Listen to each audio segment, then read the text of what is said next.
안녕하세요, 시누 여러분. 오늘 하루도 잘 보냈나요? 오늘도 말씀 묵상 가운데 순전한 믿음과 온전한 마음으로 하나님께서 주시는 은혜를 기대하는 귀한 시간이 되길 바래요. 자, 그러면 오늘 시편 2편에 대한 해설을 시작하도록 할게요. 저는 개인적으로 시편을 몇 편씩 나눠서 매일 읽는데요. 하나님께 대한 솔직한 마음을 담은 이 귀한 말씀들이어서 읽을 때마다 새롭게 느껴지게 되더라고요. 구약의 다른 성경들은 인간을 향한 하나님의 말씀이지만 이 시편은 하나님을 향한 인간의 목소리라고 알려져 있어요. 물론 이 시편의 중심에는 항상 하나님이 계신 것이죠. 시편의 유형은 하나님을 찬양하는 찬양시가 있고, 그리고 하나님의 도움을 요청하는 구원을 간구하는 탄식시가 있고요. 또 하나님의 보살핌에 감사하는 감사시, 마지막으로 삶의 지혜에 관련해서 하나님의 지혜를 높이는 지혜의 시, 이렇게 네 가지로 분류하고 있어요. 오늘 여러분이 읽어본 시편 2편은 다윗의 찬양시인데요. 하나님께서 그분의 나라를 업신여기는 세상을 심판하시려고 자기 아들을 왕으로 세우신다는 다윗의 고백이 담겨져 있어요. 분명한 것은 다윗은 먼 훗날에 이 땅에 오실 하나님의 아들에 대한 존재에 대해 알고 있었다라는 점이에요.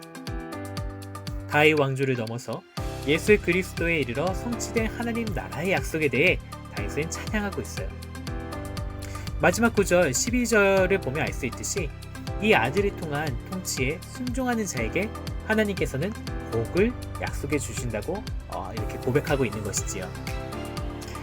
처음 1절과 3절을 보면 하나님의 백성은 주님의 말씀을 묵상하지만 세상 사람들은 헛된 일을 경영한다 라고 하고 있어요. 여러분, 세상의 돈과 권력으로 허세 부리는 소리를 한번 들어보세요. 마치 창세기 시대에 자기 이름을 내며 하나님을 대적하려고 바벨탑을 쌓는 어떤 거만한 모습과 좀 흡사하지 않나요? 시대가 변해도 이런 세상의 모습은 변하지 않아요.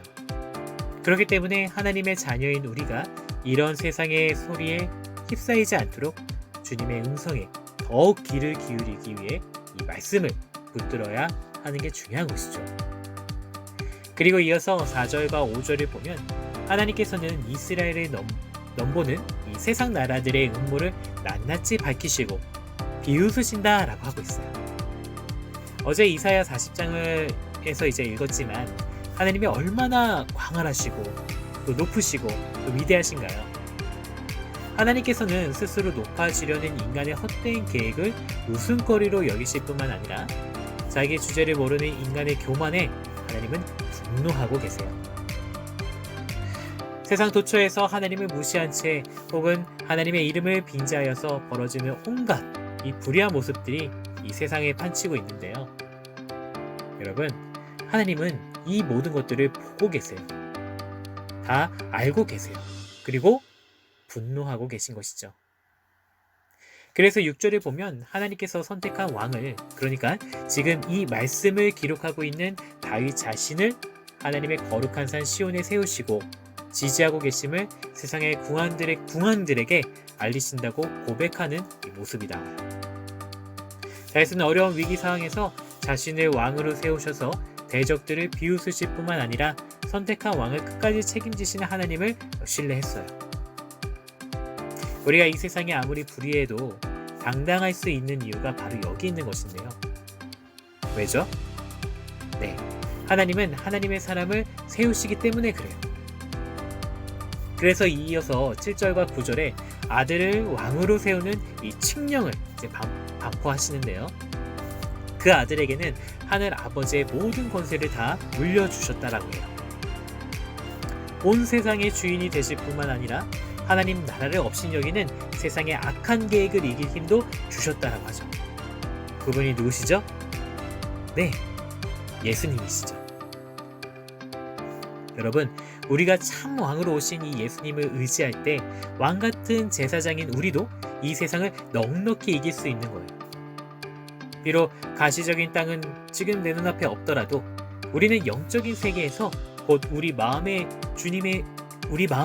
우리 주님을 왕으로 군림하시도록 통치권을 내어 드릴 때 우리도 이 세상에서 굴복하는 것이 아니라 이 세상을 정복할 수 있는 사람이 될 수 있게 된다라는 것이죠. 그렇기 때문에 10절과 12절을 보면 이 세상에 대해 다윗이 당당하게 경고하는 거예요.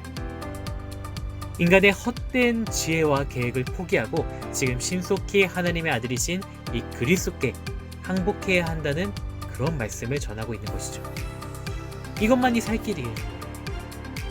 그러나 여전히 세상이 이 진리를 외면하더라도 우리는 세상의 소리에 귀를 막고 오늘도 잠잠히 하늘을 바라보며 하나님께로부터 지혜와 교훈을 듣는 우리의 모습이 있었으면 좋겠어요. 자, 오늘 이렇게 시편 2편을 읽어보았는데요. 기회가 될 때 시편의 다양한 말씀을 자유롭게 접해보는 것도 참 유익할 거예요. 진우 여러분, 수고하셨고요. 오늘 밤도 편안한 밤 되길 바래요. 네, 샬롬. 내일 봐요.